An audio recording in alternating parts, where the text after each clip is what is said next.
Over the last 10 years, there have been efforts to start to look at the health of the ocean. The oceans are now obviously getting more attention. You're beginning to see some global benchmarking standards for evaluating the health of the oceans, evaluating how the oceans can be used in a more sustainable way.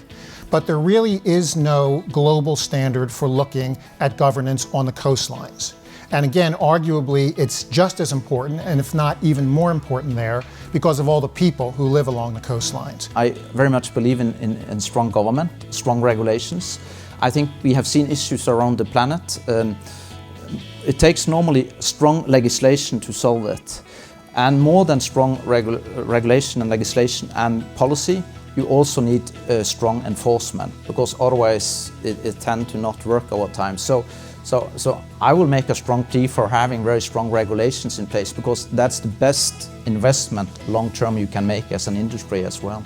It's not just bad for industry, it's also bad for obviously for health and environmental interest, because the intended benefit of regulation isn't achieved. But it's also bad for innovation, because it makes less certain that compliance markets will actually materialize, and makes forecasting demand more difficult. So I think the message I'd really like to get across is that effective enforcement is something that's in the broad general interest of many, many stakeholders. We've actually all along said that we want to set a very high standard. We don't want to ruin the oceans, and we don't want to ruin this industry. We are the first ones coming in, so if we stuff it up, then there is no industry. But it also creates a high bar for other people coming in, so that helps to keep the competition out, if you like. It keeps the cowboys away if there are high standards that people need to meet and able to do these mines. As a company, we enjoy profits from safe, reliable, and clean travel to the ocean.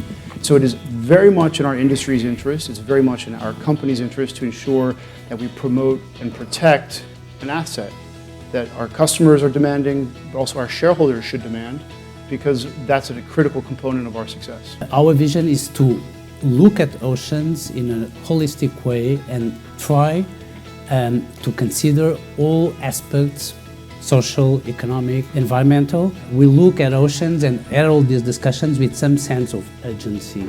We think we are a bit late in this discussion of making oceans a sustainable source of development.